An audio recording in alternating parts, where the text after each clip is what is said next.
One second. She's got to go Okay, live. Now you can talk. Start again. This is Senate Transportation, and we're taking back up the miscellaneous DMV bill and Section 8. And Matthew. Matt Russo, Deputy Commissioner for DMV. So I am planning to go over Section 8.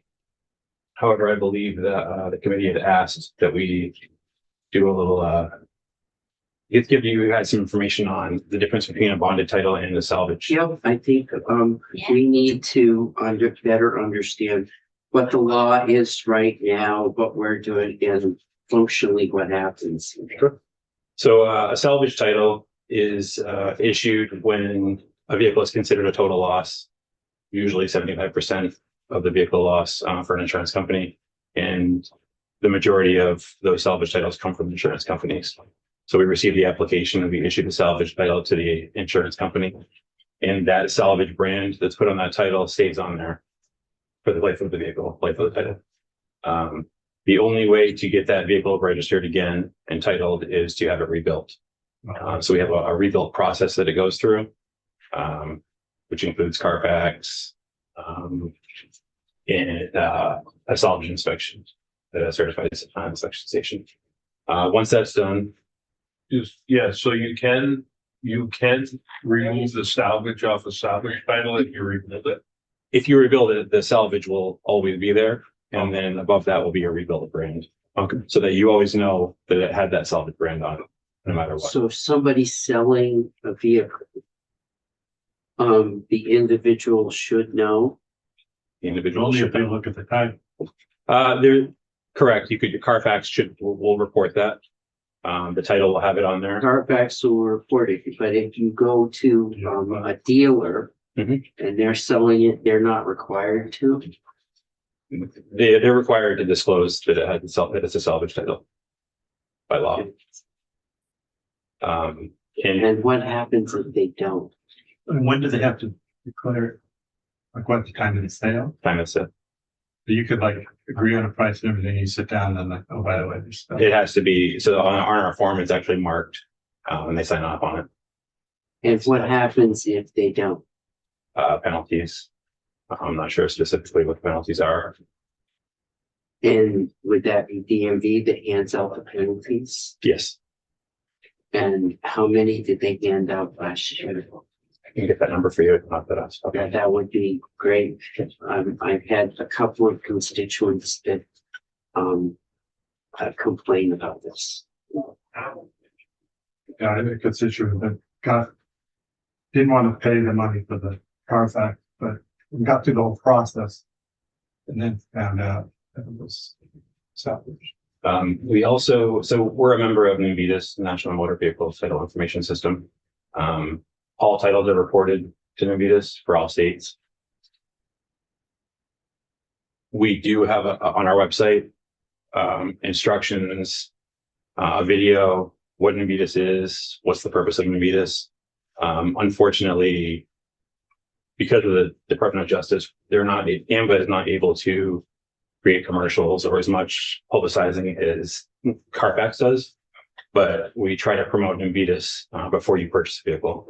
So you could go to Invitas and look up a car. Yep, you could buy a third party, run the approved third parties with AMVA. We'll have that report and you can purchase it sort of like you do for Carfax. I was able to find the Carfax, you have to pay. Yeah. I was able to find the national like insurance site that if you had the VIN number, but they wouldn't give you the whole report. They just say, was it salvaged or not? That's it.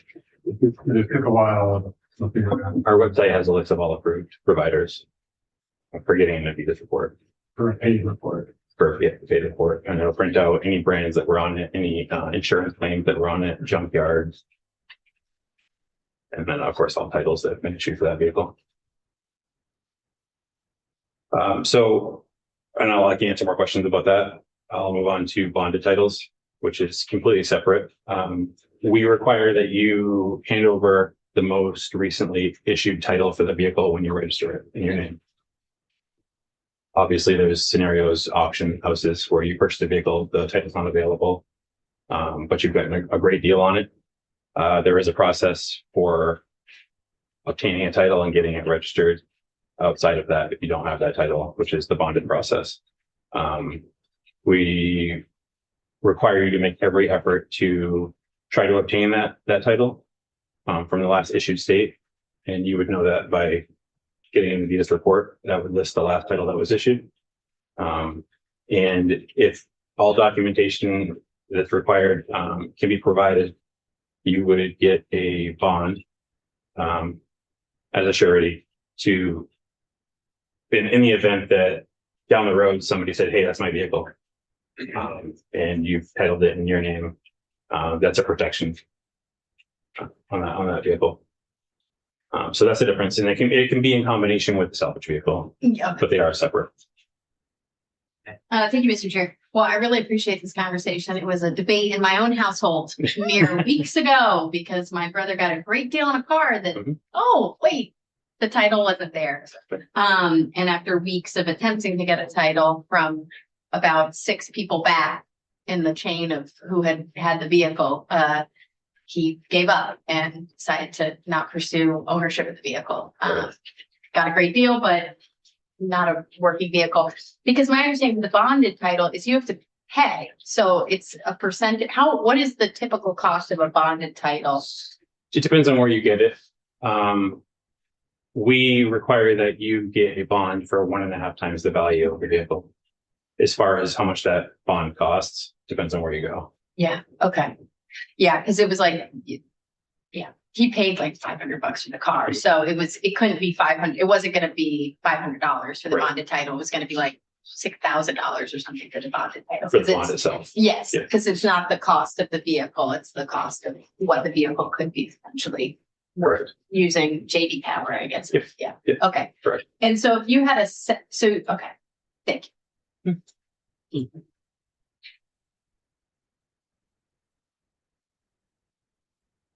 I can briefly go over section 8, which really it's pretty straightforward. It's just allowing electronic signatures on a title when it's being transferred from an insurance company.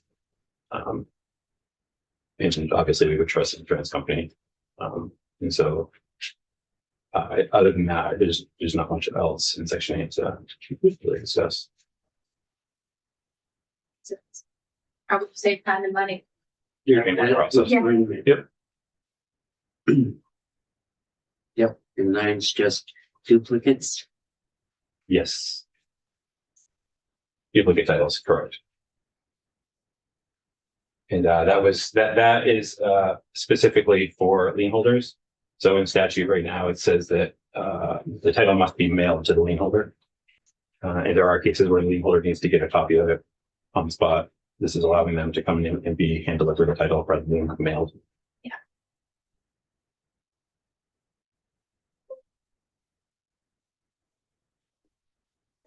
So I Right, we have to allow it for you to get an electronic signature, for example. And then we have Mark. You can sit here, you can.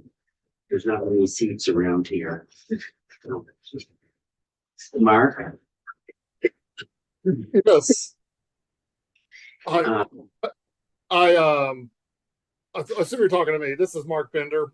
I'm with Copart, and I just want to say thanks for the time to allow us to talk about our support is for Section 8 of the Senate bill draft. And you probably never heard of Copart, but we're a national auction service company. We actually have a location in the center of Rutland, which we opened in September of 23. So we're fairly new to the state, and we're proud members of the business community. Actually, we have serviced the whole state with our 8 employees. And what we do is, you've heard of a total loss claim more than likely, because we talked about them before on the titling. Well, an insurance company basically buys a vehicle from a customer, a vehicle owner in Vermont, and they're stuck with a car. What do they do with it? Well, our company auctions it off for the insurance company. So that's what we do. We're one of those companies you never hear of, but it's a vital service for the insurance industry. And what Section 8 will do will allow the vehicle title to be transferred to an insurance company from the original owner through a streamlined method, and remove the notary requirements, allows it to be electronically signed. Now, I want to be very clear, it doesn't require it to be this way. So the process of a wet signature would still be an option. This just, this change to allow electronics will significantly reduce delays. As you mentioned, one of the senators mentioned earlier, during total loss settlement will reduce the delays. Because if you think about it, you have to get documents shipped to you. You have to go sign them. And how do you go sign them when your car's a total loss? Especially if you're a single car family. So you know, time could take that to happen. Next thing you know, it's a week gone by and you still haven't been paid for your damages to your vehicle. Well, if this bill passes, that entire process could be reduced to one phone call. You could agree to the settlement on the value. You could sign the documents electronically, and then you can get paid. And that's the reality in many states. I don't know if you can see my map here. I've got a map. All the ones in green are allow what we're asking for in this Section 8. The ones in blue we're working on this year. Forget Louisiana. They've got a constitutional issue that we can't pursue it there. But 40 some states allow this, and we think it would be really good for the Vermont citizens. It is business friendly too. I don't want to. We're actually pursuing this for our customers, but I want to be transparent that it is business friendly too, because it allows us to have a lot fewer touches on the files that we process. And AAMVA, it was mentioned earlier, we're talking about Navitas, and AAMVA has actually published guidelines in a recent white paper that encourage this process. And NHTSA, who monitors and is responsible for the regulations of the odometer statements, actually came out in 2019 with this as an approved process as well. So, and I don't want to take too much of your time, but I just want to ask for your support on Section 8 of this draft, and I can answer any questions you have, and I'm willing to take any time that you need to get those answered. And thank you. Go ahead, Pat. Could you hold that map up again? In the gray Yes. area, the gray areas currently allow it. The blue. Yes, how that's probably a little better. Yes, the lighter colored, it's actually green, but it looks probably gray on the TV. Those allow it, either by statute or rule, and not all of them for all transactions. But however, this is a very targeted transaction we're talking about, only between an insurance company and a vehicle owner. So all of those in gray allow it. Oregon actually just approved it. They haven't implemented it yet, sir. They are in the process of developing rules because they were able to get this moving without statute change. And they agreed in early December to have it implemented within 6 to 9 months. Okay. And the blue states we meaning Copart is pursuing legislation this year, except for Maine. They have a really short session and we're pursuing that in 27. Okay, you can lower it so we can see Okay. again. Great. Thank you. So, And like, if you want a copy of this, I can share it with Emma. I know, okay. yeah.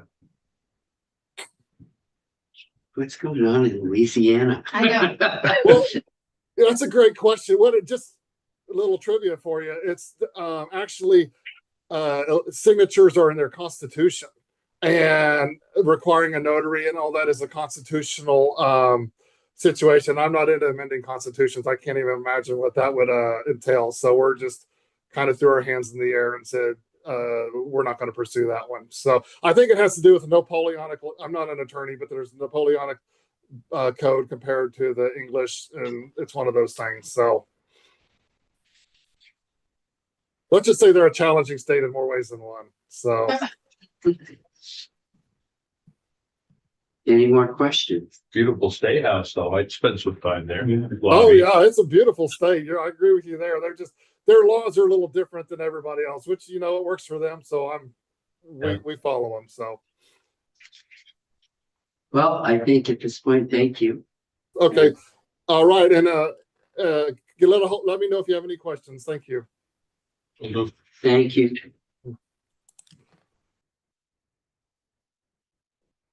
I think that's all we had this morning. You've given me a few afternoons.